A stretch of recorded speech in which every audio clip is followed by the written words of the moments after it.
this is Al. We're going to do a gear review video. These things have a tendency to get a little bit long, so we're going to try and just hit the major items and try and keep it as short as possible.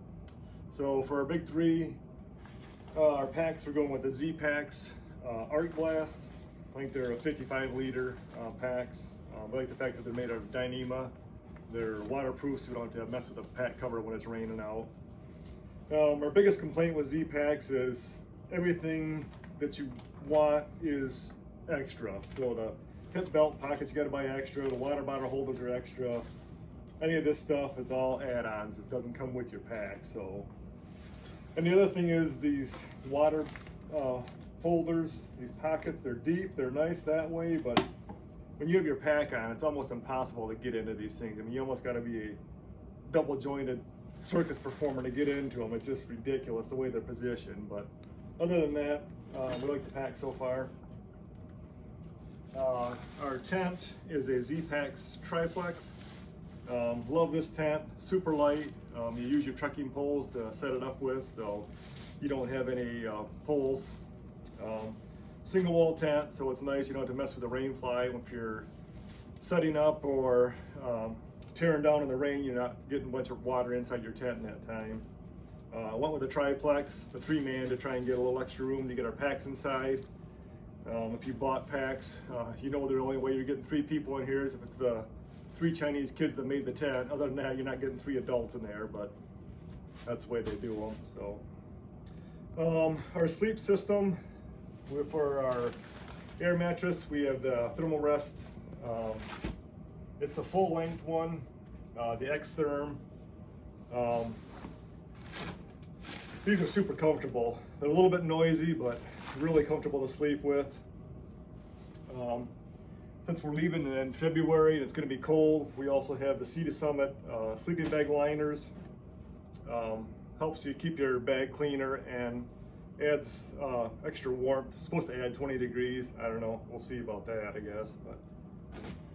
But and we also like a pillow, so we have a Sea to Summit blow-up pillows as well. Both of us have those. Most of our gear, me and Santa's gear, is the same. So as far as quilts, we haven't seen anybody else that's had these things. So it's a Sierra Design backcountry quilt. Great design quilt. One thing we really like, it's got a sleeve in the back, so your air mattress goes into it. And a nice thing they did is they've stopped that sleeve right at your waist, so it allows you to fold your knees up. I sleep on my side and I fold my legs up, so it allows you to do that. You have full movement of your legs down the bottom. Another great feature is this pouch on top, and you can put your pillow in there. That way you're not chasing your pillow around the tent all night long. Excellent design, and if it's cold, it also has a little area here you can stick your head inside. So great design quilt. I actually started out with a duo. It's a double quilt of this exact same brand. We tried that on our shakedown hike, and we used it a couple other times. It was a nice idea, but man, it is tight. It's like sleeping in a twin bed. I mean, you're right up in each other's business, and every time somebody turns, you wake the other person up. The other issue is going to a hostel where they have bunk beds and no bedding. Somebody's gonna be stuck without bedding, so we ended up trading that back in. We got a lot of our stuff here from REI. I know people complain about REI because it's kind of pricey, but that place is excellent. If you want good quality gear and you want people who know their stuff, the workers are excellent. And any of the stuff you buy at REI, you can return within a year. No matter what condition it is, they'll give you a full refund. So that's what we did with that duo quilt, that double. We turned it in and got single. So love these quilts. So for our cook system setup, we will be using a Toaks 750 titanium pot. We will mainly be boiling water in it because our food, we made a insulated pouch that will have Ziploc bag that we can just pour the water into that with the whatever food that we're having that night and let it cook. So we won't really have to clean this out.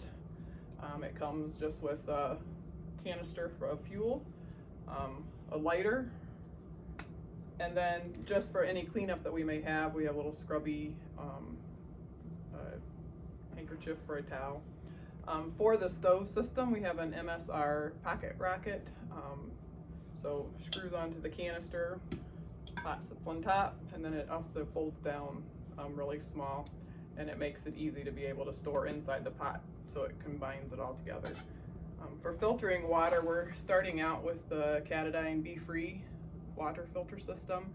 We also have a cellular squeeze that we'll be using later on, kind of after freezing is passed. We'll then each have our own water filtration system. And we also got a CNOC bag just to have, sometimes you have to walk a distance to get water to carry back to camp. So this will just give us that capacity to carry more water. We also have the Z-Packs food bag, bear bag, that we have to hang or put into bear canister, or they have like metal containers at some of the camps you can put in.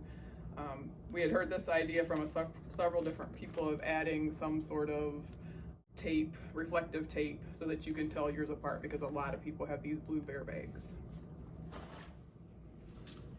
So here's some of our clothes. I guess start with our footwear. I'm going to start out with the Hokas, the Bondi 7s. Like these shoes so far, using them a fair amount. So. And I'm using the Ultra Lone Peak 5s. I like the wide toe box. I don't like my toes to be all scrunched together, and I've used these extensively over this year, and I really like the way they fit my feet. So for puffies, we have North Face. Both have similar puffies.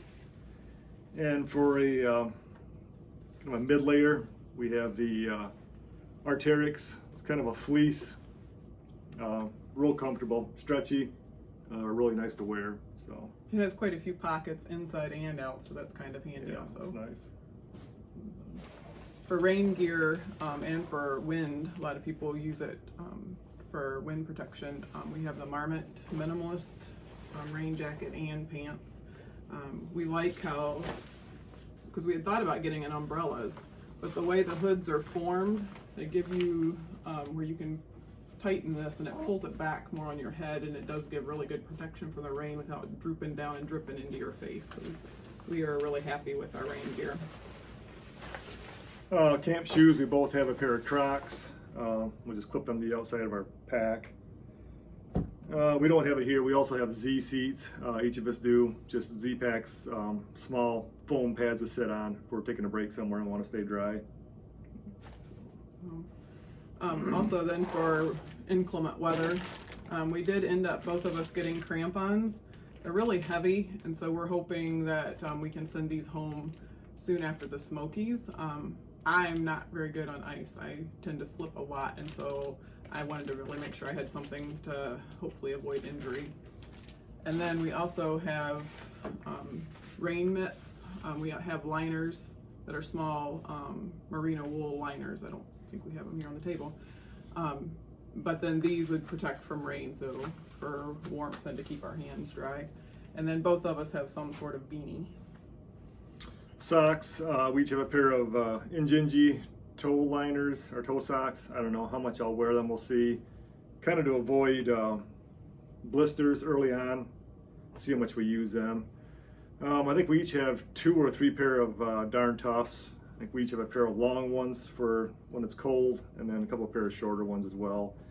And we also have, these are Dirty Girls, or I don't know, gaiters. They go above your shoe, keep stuff out of your shoe. They fasten to the front of your shoe and the back. Just keeps stuff from kicking up in the back of your shoes while you're walking. Both of us have a buff, which can be used for warmth around your neck. We figured since we're still kind of in COVID season a little bit, we can use it for masks if we need it going into places.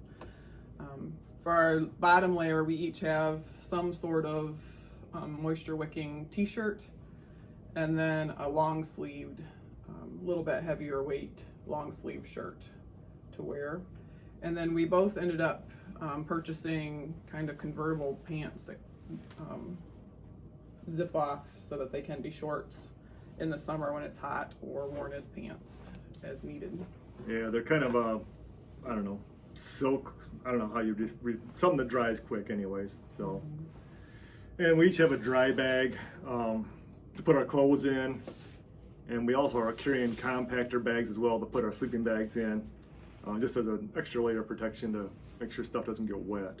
So this will hold like our extra socks, underwear, and then like the stuff we'll wear to sleep in, which we both, to start out, have thermal, like long johns. And Yeah, we basically have a heavy long sleeve top and long johns that will keep dry just specifically for sleeping. So the last thing that we have is we ended up going with the REI trekking poles. I know some people like them, some people don't. Trekking poles in general, but when we were doing our shakedown hike, there were multiple times that this kept me from falling because I was able to stabilize myself. Electronic wise, we're filming with Sandra's, is it 12? iPhone 11. iPhone 11. I'm carrying my iPhone as well. I'll probably just use that for downloading Netflix movies we can watch at night, stuff like that. We each are carrying a 20,000 milliamp Anchor battery pack to charge our stuff with. That's pretty much it for the electronics, I think. We do have a Garmin Mini InReach that's a satellite, run off a satellite, so that if we would get into trouble, we could contact somebody if we don't have service on our cell phones. As far as navigation, we're carrying the AWOL actual physical book, AWOL's guide, and then Sandra also has Gut Hook, or was it Far Out now? Far Out now, I guess they changed their name. So we're using that for navigation on the trail. It tells you where your shelters are, where water sources are, where the next town is, hostels, stuff like that. So. And if you would get off the trail, it shows you where you are in position with the trail. So if you needed to head back through the woods to get back to the trail, you at least know which direction you're going. Yeah, that Far Out or Gut Hook app is nice because it'll show you where you're at on the trail without even having cell service. So it's a great feature. So I think that's pretty well it. There are other small miscellaneous Advil, that kind of stuff that we all carry. So we're not going to bore you with all those details, but. Thank you for watching, and hope you enjoy our videos to come.